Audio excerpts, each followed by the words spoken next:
All right, let's open up with the word of prayer. I'm just going to make it quick and sweet. Lord, thank you for bringing us here. Help me to not stumble over my words, and hopefully everybody can get something out of this. Amen.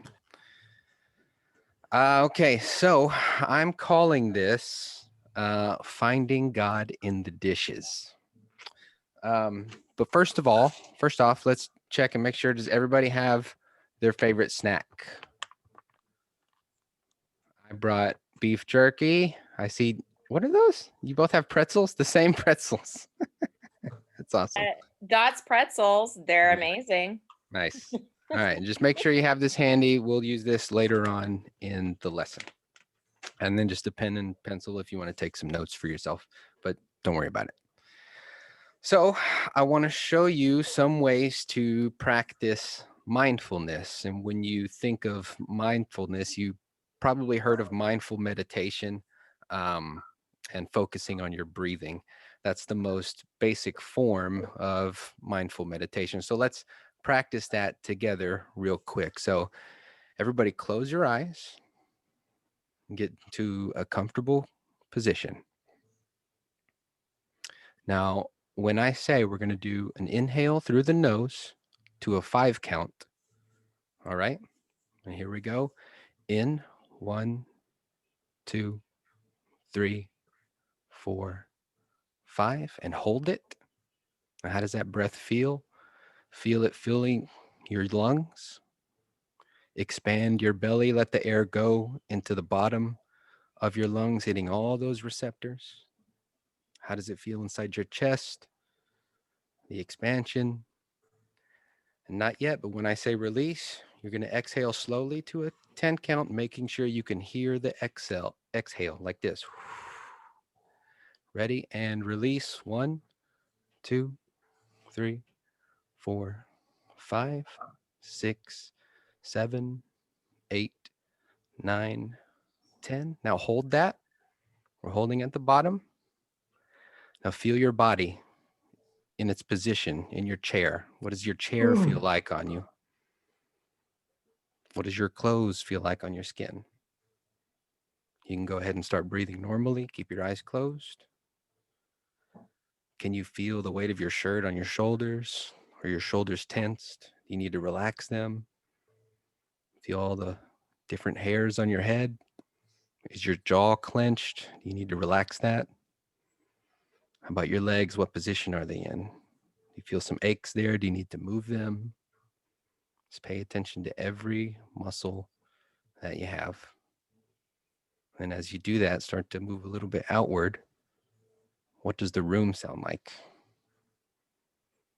You hear the humming of a fan? Do you hear something going on outside the walls? Anything clicking, buzzing? Then bring it back to your breath. Think about how it feels coming in the nose and out through the mouth. All right. Namaste. Just kidding. But that's the basics of mindful meditation. And the longer you can do that, the more in tune you'll start to feel with your immediate surroundings. And it takes practice to get good at. I'm doing air quotes, good at.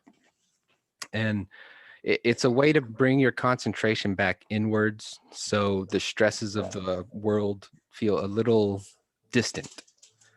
It helps remind you that whatever you're stressing about isn't actually happening right here and right now.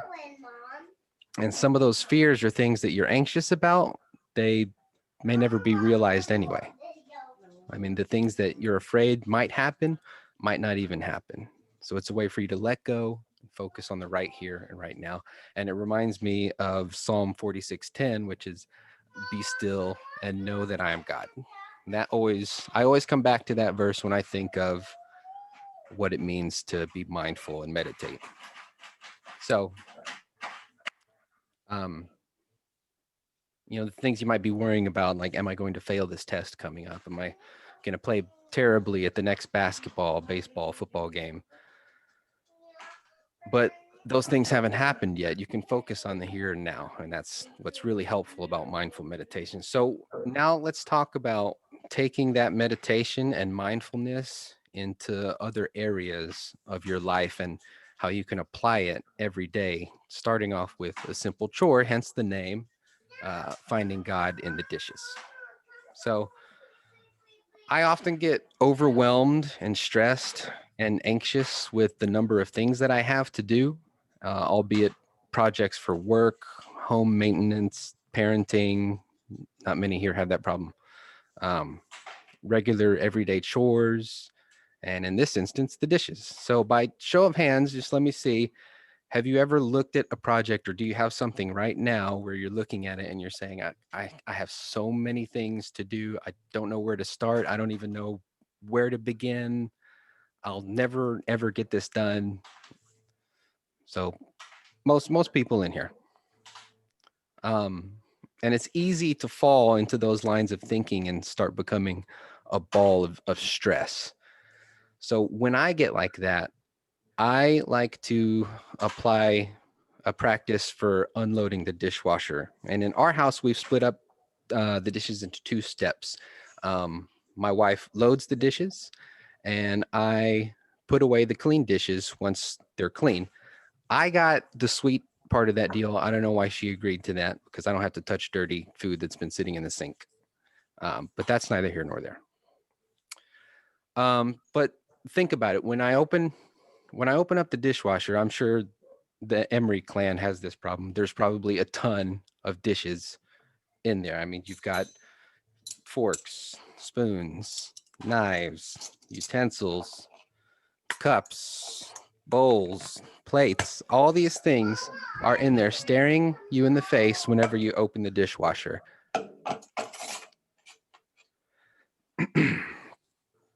There's just so much going on. And someone said to me, the best way to get something done is to just start. So you stop concentrating on the task as a whole, because when you look at the entire task, you start thinking about everything involved with it. I start thinking about all the places that all the dishes go, and it's overwhelming. I don't know where to start. So I just start with one thing and pick up one thing. I know where this goes. I know where this spoon goes. So I pick it up and I put it away. Then I grab the next thing, pick it up, put it away. And then the next thing, and the next thing. When I look at the dishes as a whole, I think of everything. And again, it's overwhelming. But when I grab one dish, when I grab one item, I know where this one thing goes in its one place. And that's all I have to think about in that moment. And then once it's done, I can move on to the next thing. Say there's 50 items in the dishwasher and I just put away 5 things. That's 10% of the task already done. And you can visibly see that when you take a step back and look at the whole again, and then you focus back inwards, you keep going. And if you're even more stressed, what helps me is to break the tasks down even farther. How does it feel? What's the weight of the spoon in my hand?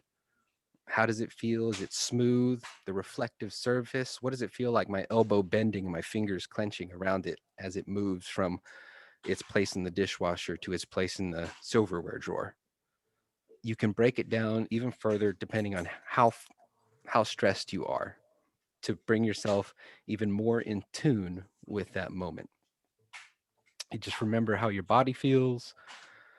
Use that same practice of breathing, but apply it to not just sitting there and being in the moment, but to actively doing something and feeling every feeling involved with that task. So then at that point, putting the dishes away, or any chore that you can think of to apply this to, it stops becoming a chore and it becomes meditation in itself. And meditation isn't limited to just sitting Indian style with incense burning, going om. You can apply it to anything and everything. And that makes me think of another verse, First Thessalonians 5, verses 17 through 18, which is, pray without ceasing. Give thanks in all circumstances. This is the will of God in Jesus for you. So then what you do with that is, after you've made a mindful activity out of putting the dishes away, you can start making it a thankful activity. So I take it another step further. So what you do is you take one dish at a time and you give thanks for something. And let me give you an example. This one dish is not just a dish, right? I think about the last meal that I had on it. Last night, my wife made chicken strips and sweet potato fries, and it was delicious. I remember how it felt. It was good. You know, I dipped the chicken strips in ranch, not healthy, but it tasted delicious. Um, but it also, take it even a step further. Someone loved me enough to make food for me and to give me sustenance. Someone prepared that meal in a house that we live in, a roof over our heads, where other people live that I love and care for. So then I'm thankful for this dish and my opportunity to put this dish away because it reminds me of the love that's attached to it. And it's not just a dish anymore. I take the next thing. I've got a little cup here, and I might get a little emotional on this one. This is my daughter's cup. It's a little plastic green cup that she asks me to put orange juice, milk, water in. And it's not just a cup anymore. It's reminds me that I'm thankful that for the joy that she brings me. And I'm thankful for my ability to provide for her. Let's go ahead and do an activity. While you're sitting in your room right now, take a second to look around. Find something in your room that needs to be put away. Could be some clothes on the floor, could be a dish that you need to put up. You know, maybe you got a dirty cup that needs to make its way to the sink. Find something, straighten out some pencils on your desk, whatever you need to do. But before you do it, take that moment to pick up that item, concentrate on how it feels in your hand, what your body is doing with that item, and then go put it away. And also make it a thankful moment. Remind yourself of why you have this and convince yourself of a way that you need to be thankful for that object. Now, so now that you've done that, you can see how you can start taking things that are stressors, things that make you anxious, and you can turn it into something that brings joy and happiness in your life. Where things used to be mundane, if you stop and look around you, it can be a fulfilling experience that enriches your life and makes you have a greater appreciation for everything that you have and are capable of, because not everyone is as fortunate. So, with that being said, let's start simple. Everybody grab your favorite snack. And I'm going to tell you, the first time that I did mindful eating, it blew my mind because it was on a cheap McDonald's cheeseburger. And all of a sudden, it was the best cheeseburger I'd ever had in my life. So take one piece, just one piece. Don't grab a handful, just grab one piece, right? And look at it. Just look at this little item in your hand. Look at the surface of it, down to the smallest detail. Start outwards and go in. I'm looking at this beef jerky. I see it's got a textured surface where the grains of the meat used to be part of an animal. That's getting too weird. And just go even deeper. How does it feel? Does it soft, hard, crunchy? Does it have a coarse surface? Is it smooth? And then take the next step. We're going to smell it. Bring it up to your nose. What do you smell? What sensation do you get? Is it sweet, salty? I mean, what are you getting? And then you can do this as slow in your own practice. You can do this as slow or as quick as you want, but the slower the better. So now we're going to take it and you place it in your mouth. Don't chew. Just place it in there. I'm not going to do it because I still need to talk. How does it feel in there? What immediate sensations are you getting? What flavors are coming out first, right? How does it feel on your tongue? Then start to chew slowly. What's the texture? Is it hard to chew? Is it easy? Is it smooth, rough, crunchy? Feel every aspect of this item. And then maybe if you've never done this, you'll probably notice things that you never noticed before about your favorite snack. In fact, you may realize you don't even like this snack. but you can use, like, imagine doing this with a $1 McDonald's cheeseburger and it becoming the most amazing cheeseburger that you've ever had, and then going to a place with a good cheeseburger and being blown away, right? Just the little nuances in everything in your surrounding can become that much more by just paying attention, putting the phone down, being in the moment, noticing every little thing as it happens, when it happens, and not being concerned with anything else that's not there right now. So that's what mindfulness is about.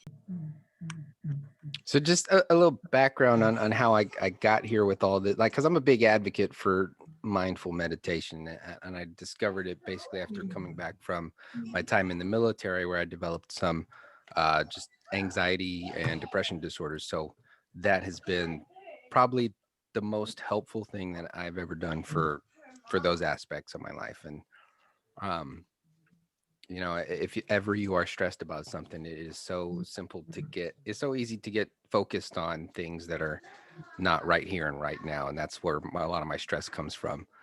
But if I just focus inward, it makes me realize that things aren't as bad as I'm seeing them. And in fact, if they are bad, they're not happening right in the moment. So I can take everything one step at a time. And that's how you kind of get through it. And I know you've heard me say it before, but I also use skateboarding as a way to practice mindful meditation, because while I'm doing it, I'm thinking about how the board feels on the pavement, how the wheels are rolling, and, you know, and then when you get lost in it, it becomes second nature rolling on the board. So then you start thinking about other parts of your life and working through those things. But then when it comes time to do a trick, then you bring everything back in, you focus on your foot position, how the board's going to pop and get onto a certain thing. And then once it's over, you can start focusing on other areas of your life. You know, it's like an in and out type experience for me. So if you have something like that works for you, a sport or an activity, that's also something that you can apply this to. It's literally a practice you can apply anywhere in your life. It just takes practice, because it's so easy to get things into that mundane, repetitive nature day in, day out.